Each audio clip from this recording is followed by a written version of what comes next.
Hey everybody, welcome back to another episode of Fives. I gotta stop doing 10. To another episode of Fives. And today, listen, I don't want to be like super controversial here, okay?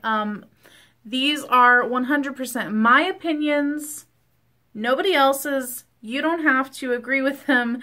If you don't, that's fine. We all have different preferences, different reasons why we purchase makeup and why we don't. So there you go. Also, no tea, no shade to any of the companies that I mentioned. I'm sure they are all perfectly fine companies, but these are my reasons why I don't like these 5 brands or why I'm not really interested in anything that they put out. I feel like a lot of these brands I just am not interested either because of quality issues or also price point versus my perceived quality of their products. So there you go. It's really nothing that personal about them. Let's get into this. So my number 1 is Natasha Denona. First up, it's just because I'm just not drawn to a whole lot of the products that she puts out. I feel like in general, the palettes don't really speak to, you know, my creative side. They don't wow me. And I also feel like she has a lot that are like kind of bigger palettes, which I tend to shy away from a little bit because I know that there's going to be a good majority of colors in there that I just won't get as much use out of or any use out of. And then she has the little 5-pan ones, which I feel like they just don't wow me. I'm just not drawn to them at all. And the thing that goes hand in hand with that is the price point for those products. I'm just like, where is this coming from? I don't like the packaging that she uses on most things. I feel like I would just prefer not to have that. Like the palettes that have kind of a leathery surface and then you open it and it has the little sheet protector thing that's like clamped into there. I don't like that. All I see in that is me spending too much time messing around with it, and life is too short for stuff like that. So I'm not thrilled with it. Even her like blush and highlight duos, I'm just like, okay. I tend to just, you know, pick a blush and then pick a highlight, like, and I don't rotate through a lot of different highlights and stuff. So I just kind of like to make my own kind of thing. So I'm not here for it. That's it. It's just not the most exciting, you know, thing for me. So don't like that. Number 2 is Bobbi Brown. Here's the thing. I've tried maybe 2 or 3 of her products. Quality is okay. You know, it's not spectacular in my opinion, but it wasn't the worst. For me, for the Bobbi Brown stuff, I almost don't even mind the price point. I feel like it's decent for the level of makeup that it is, but it's more so I'm just not excited by it. Honestly, I almost, like, in my head, I feel like it's a little bit more of a mature makeup line, and I feel like I almost have the same kind of thing in my head toward Estee Lauder. I feel like it's just one of those makeup brands that is just, they come out with a lot of safe products. You know, they're not doing a whole lot of crazy things, and that is perfectly fine. You know, not everybody needs a neon eyeshadow palette in their repertoire, but I'm just not thrilled by it. You know, it doesn't like spark something in me and make me go, ooh, I really need that. Now I know a lot of people love her like shimmer bricks and her eyeshadow palettes and stuff, and I'm sure they're perfectly fine, but they just don't wow me. They don't pull me in. And I'm just, you know, like, okay, whatever. Everything that I've had from her, I've decluttered because it's just not good enough for me to want to keep. And I haven't loved any of it enough to where I would want to purchase a full size of something. And all of the things that she has, I was even looking on Sephora yesterday and I was just like, none of this is saying you need to buy me. So There you go. Number 3 is Viseart. I know some of you will probably come for me for that, but it's just number one freaking thing for me with Viseart is the packaging.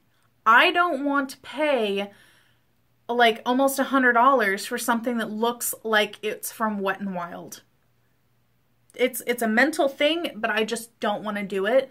I feel like if your quality really is that amazing, wouldn't you want it to be in a packaging that represents that quality? And I feel like it just doesn't. And also, as much as people rave about their eyeshadow palettes, I've also heard reviews and opinions from people that I truly like trust their assessment of things, and they just, you know, they're not thrilled with them either. So I just feel like for me, it's kind of like, am I going to spend $80 on a palette that I think may not end up performing as good as I want, knowing that I almost never return things, even whenever I mean to return them? I don't want to take the gamble. And I feel like also their palettes are a lot of colors that I already have in my collection, and it's already things that it's not going to give me something that I don't already have. So for them, price point, packaging, and the wow factor, they just don't have it. So number four, Pat McGrath. I just, number freaking one thing, I hate her packaging. Hate it. I know a lot of you absolutely love it, and I can certainly appreciate the like artistry aspect of the packaging, but the real life usage and user friendliness of the packaging, no. I would rather stick needles in my eyes than have to use one of those eyeshadow palettes that you gotta like do the little thingy every single day.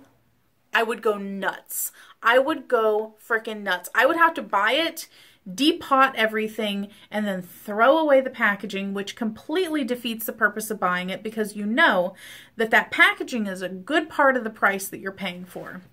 So absolutely not. Also, the packaging of the lip products, and I think some of the highlights where it comes with like sequins in it, okay, you know, that it's cute, it's a good idea, but you're literally gonna like open it up and just throw it away. I mean, I don't know who's like just keeping random sequins, but it's a mess. I can just see the amount of vacuuming that I would have to do if I like dropped it. No. I feel like it's one of those things where it's very much for the makeup lover. Not to say that I'm not a makeup lover, but for the kind of Instagram makeup lover. You guys know what I'm talking about. The person that, you know, makes a living off of, you know, getting great Instagram shots, you know, and like does their makeup every single day just to get Instagram pictures to put up and stuff. No shade toward them. That is something I could never manage to do because I just don't have my shit together, let's be honest. But you know, it's definitely for that type of person. I feel like, as opposed to your just average everyday makeup user that goes to like an office job and has like kids and, you know, responsibilities and stuff. That sounds worse than I'm meaning it to, you know, but I'm just saying, like, it's that type of packaging is for a specific market, and I'm just not in that market. So it's not for me. And I feel like also number two to that is that it is extremely overpriced, in my opinion. I don't feel like it's worth the money. I don't think that there's anything in her line that I feel like is priced appropriately. And, you know, I know that she's worked very hard to get where she's at, and she has earned that level of, you know, monetary assessment put on her name. But it's not for me. It's not for my wallet. Nope. No, thank you. The last one, number 5. Another, like, highly controversial person, but no tea, no shade. I just don't like the products. Kat Von D. I've spoke about this before. This is no surprise, but I just, you know, let's talk about the person just real quick. I don't enjoy her as a person. I don't hate her. I don't, I don't have strong feelings at all about her, but I just, I don't enjoy her. So we wouldn't be like BFFs. But with that being said, my philosophy toward supporting brands or people or whatever it is that even if I don't enjoy the person behind the brand, that brand is still employing people. And unless they're a one-man band, you know what I mean? But all of these brands have a whole, workforce behind them in the warehouse, in the labs, in their marketing and yada, yada, yada, yada, yada.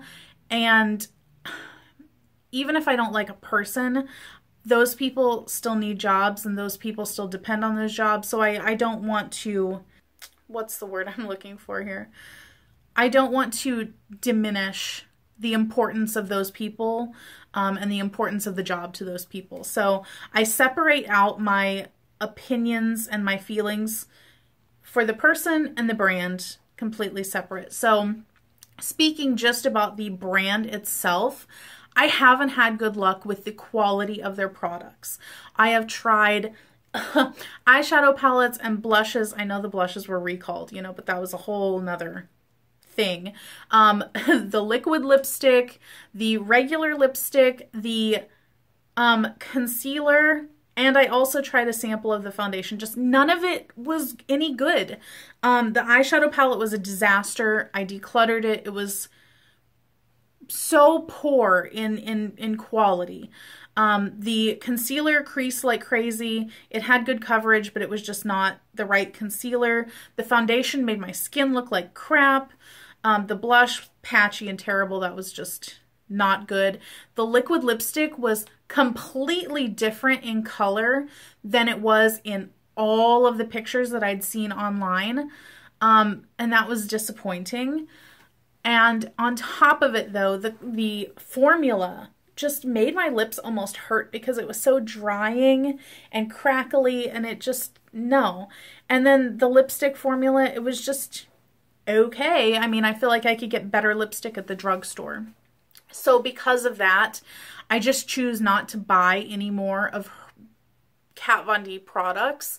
Unfortunately, I keep being sent them in subscription boxes. So whenever I do receive something like that in a subscription box or a free gift with purchase or whatever it is, I will use it and try it. But up to now, nothing has ever worked out. So that's why I just don't love the brand. I feel like also, I like her packaging. Overall, it's not exactly my aesthetic, but I can appreciate the artistry that goes into it. And I feel like it's not like Pat McGrath where it's like annoying the F out of me. But the products in the packaging is my issue though. The price point is fine. I feel like it's perfectly acceptable. Just the quality for me. So there you guys go. Let me know if there's any brands that you guys just are never thrilled with. You just never feel compelled to buy anything from them because they're just kind of boring or overpriced or whatever it is. So yeah, there you go. I hope that you guys enjoyed this 5s and I will catch you next time. Bye.